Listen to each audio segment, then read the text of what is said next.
Derivation फिर से ये चैप्टर में भर भर के डेरिवेशन है. Derive an expression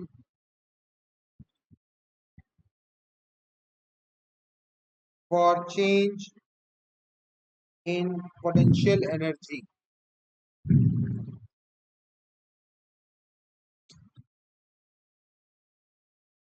Change in potential energy when an object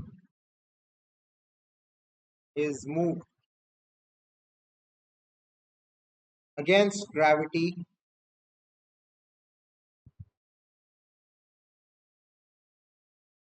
by distance h. कभी भी कोई फोर्स के अगेंस्ट में अगर आप काम कर रहे हो तो उसका ग्रेविटेशनल पोटेंशियल एनर्जी बढ़ जाता है. उसका पोटेंशियल एनर्जी बढ़ जाता है. वो इलेक्ट्रोस्टैटिक भी हो सकता है, ग्रेविटेशनल भी हो सकता है, कुछ भी. तो इसका डायग्राम पहले बना लेते हैं.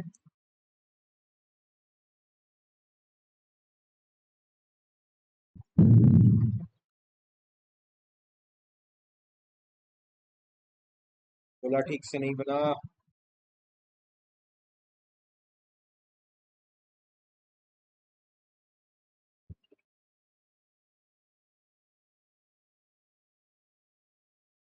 ये डिस्टेंस हो गया आपका कितना r. इसका मास हो गया अर्थ का m. और आप एक स्मॉल m को अर्थ के सरफेस से उठा के h डिस्टेंस हाइट में ले जा रहे हो. ये हो गया h.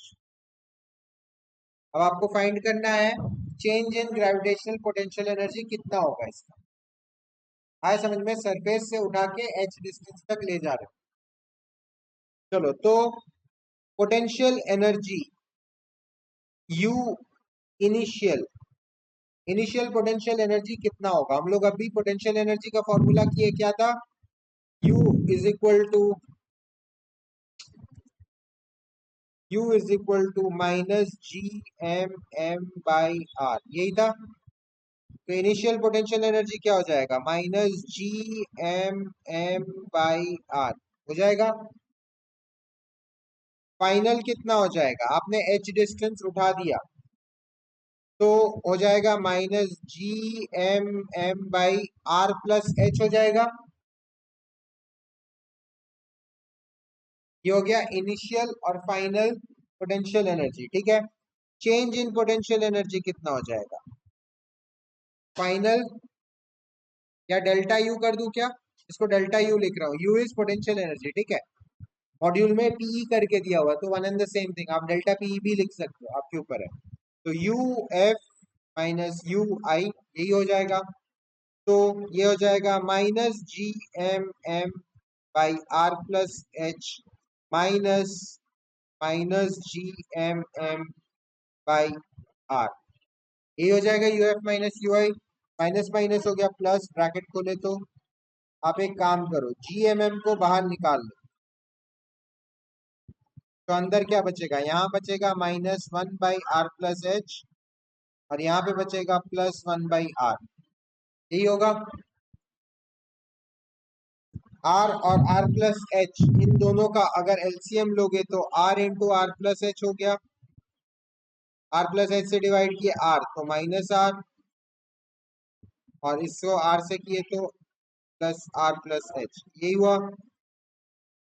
यहाँ पे हो गया आपका जी एम एम है ना. ये डेल्टा यू हम लोग कर रहे हैं change in potential energy.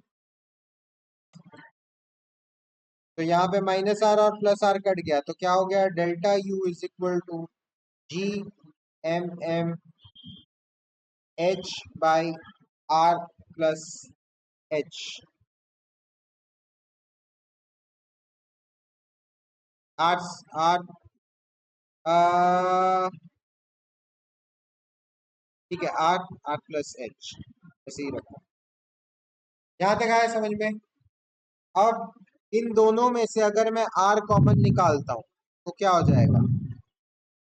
Ji M M ऊपर h और नीचे मैंने इन दोनों में से r कॉमन निकाल दिया, तो r बाहर है तो r स्क्वायर हो जाएगा। r में से r कॉमन निकाल दिया तो 1 हो गया, और ये क्या हो गया, h बाई r हो गया। ठीक है,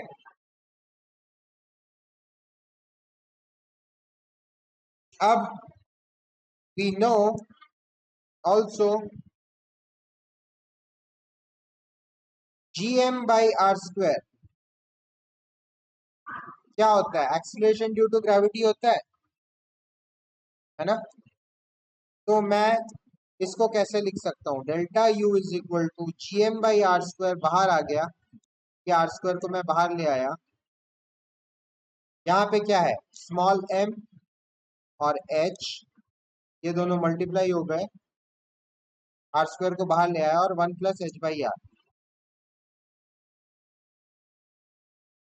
1/1 प्लस एच बाई आर, ऐसे लिख सकता हूँ। ये मेरा स्मॉल g हो गया, तो मैं लिख देता हूँ m g h, और यहाँ पे divided by 1 plus H by R. धीरे धीरे मैं सिंप्लीफाई कर रहा हूँ, ठीक है। M G H 1 plus H by R. अब इसको मैं क्या लिख सकता हूँ, delta U is equal to M G H वैसे ही लिखता हूँ, और 1 plus H by R to the power -1 लिख सकता हूँ। मैं डिनोमिनेटर से इसको न्यूमरेटर में ले गया, हो सकता है। अब मैं क्या करूंगा, इसमें लगा दूंगा कौन सा, बायनोमियल थ्योरम लगाऊंगा।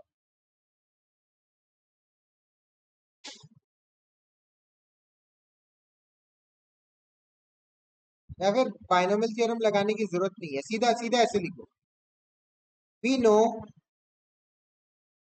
बिना बायनोमियल की लिख देते हैं, we know h is much less than r, या फिर when h is much less than r। आप कितना हाइट ऊपर ले जाओगे, मैं ये बॉटल को अगर यहाँ से यहाँ तक ले आया, ये हो गया h, compare to radius of earth, ये कितना है, कुछ भी नहीं है। रेडियस ऑफ अर्थ कितना है, 6400 किलोमीटर, ये क्या है, 1 मीटर भी नहीं है। अरे समझ में, तो आप कितना ही h बढ़ा लो, ज्यादातर केसेस में h आपका मच लेस देन r रहेगा, ठीक है। तो मैं क्या कर सकता हूँ, when h is much less than r, इसका मतलब क्या, h by r is almost zero, h बहुत ही छोटा है, न्यूमरेटर बहुत ही छोटा होने से क्या होता है, we approximate that to zero। तो मैं अगर यहाँ पे जीरो ले लिया, h by r का वैल्यू जीरो ले लिया, तो मेरा क्या हो जाएगा, delta u is equal to M G H, और ये क्या हो जाएगा, 1 plus 0 1, and 1 to the power anything is 1। ये पूरा का पूरा टर्म ही गायब हो जाएगा h बाई आर को जीरो लेने से। तो मेरा क्या बच गया, delta u is equal to M G H, delta u is equal to M H. Special case, ये पोटेंशियल एनर्जी का फॉर्मूला है, हम लोग किए थे क्या, वर्क वर्क पावर एनर्जी में किए थे, याद आ रहा है। काइनेटिक एनर्जी था हाफ एम पी स्क्वायर, और पोटेंशियल एनर्जी था एम जी एच, ये ऐसे आता है एम जी, ठीक है। इसका डेरिवेशन हम लोग इधर किए। Special case, if h is equal to r, मान लो मैंने छोटा मोटा हाइट नहीं, जितना रेडियस ऑफ अर्थ है उतना ही ऊपर कर दिया, 6400 किलोमीटर ऊपर ले गया, सैटेलाइट में ले गया किसी, तब तो मैं इग्नोर नहीं कर सकता ना। h is equal to R हो गया, when h is equal to R क्या हो जाएगा, फिर वापस से वही फॉर्मूला लगाओ, M G H 1 plus H by R to the power -1। h और r अगर इक्वल है तो कट जाएगा दोनों, delta U is equal to M G H, 1 plus H के जगह मैंने r रख दिया, क्योंकि h is equal to r मैंने एज्यूम किया था, और नीचे भी r टू द पावर -1, तो कट गया ये, 1 प्लस 1 क्या हो गया, 2। और 2 to the power -1 क्या हो गया, हाफ। तो mgh इंटू हाफ, मैं हाफ को इस तरफ लेके आ जा, कंफ्यूज मत होना, ये यहीं से आया हाफ, हाँ, मैं इधर लेके आ जा। तो ये हो जाएगा change in energy when you have lifted the object to a height which is equal to radius of earth. आ रहा है समझ, मतलब स्पेस में चले गए 6400 किलोमीटर, मतलब स्पेस के बहुत बाहर, एटमॉस्फेयर की बहुत बाहर निकल चुके। ठीक है, चलो, ये हो गया आपका derivation, change in potential energy. पर वापस से दिखा दूं, शुरू किया हमने यहाँ से, डायग्राम बनाया, इनिशियल फाइनल पोटेंशियल एनर्जी दिया, डिफरेंस निकाला, कट गया, के बाद आर कॉमन निकाल दिया, ये हो गया, एम बाई आर स्क्वायर को स्मॉल जी रख लिया, के बाद एच बाई आर के फॉर्म में आ गया, फिर एच को इग्नोर कर दिया much much less than R करके, तो हमारा डेल्टा यू ये आ गया। स्पेशल केस में H is equal to R ले लिया, फिर से उसी फॉर्मूला में पुट कर दिया, तो हमारा क्या आया, आर आर कट के हाफ एम जी एच आई। ठीक है,